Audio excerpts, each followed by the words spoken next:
C'est un cyclone qui est assez intense, avec des vents en rafale qui dépassent les 200 km/h et des vents soutenus à plus de 150 km/h, donc un cyclone intense.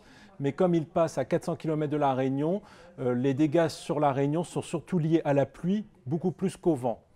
Donc au niveau du vent, on a des rafales certes qui peuvent localement dépasser les 100 km/h, mais ce ne sont pas des vents d'intensité cyclonique. Par contre, il pleut beaucoup depuis déjà 48 heures, il va encore pleuvoir jusqu'à mardi. Et sur l'ensemble de l'épisode, on peut avoir jusqu'à 1 mètre, c'est-à-dire 1000 mm de pluie localement, notamment sur le relief, les hauts, sur la partie nord de l'île. D'ailleurs, on a déjà relevé autour de 650 mm à la plaine des Palmistes, 600 mm à Commerson.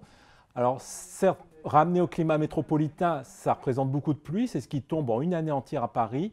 Mais par rapport au climat de la Réunion, ça représente un mois de pluie, donc c'est déjà énorme. Mais c'est simplement la pluviométrie d'un mois entier à cette époque de l'année, puisqu'on est au cœur de la saison des pluies, on est au cœur de la saison des cyclones aussi. L'évolution du cyclone, donc j'ai dit qu'il passait au plus près de l'île en ce moment, c'est-à-dire qu'il va petit à petit s'éloigner, puisque sa trajectoire le fait dériver vers le sud-sud-est, donc vers le sud du bassin des Mascareignes. Donc petit à petit, il s'éloigne de la Réunion, il ne va pas toucher, menacer d'autres terres. Et par ailleurs, comme il va rentrer dans des zones un peu moins chaudes, il va petit à petit perdre de son intensité dans les prochains jours, on peut dire.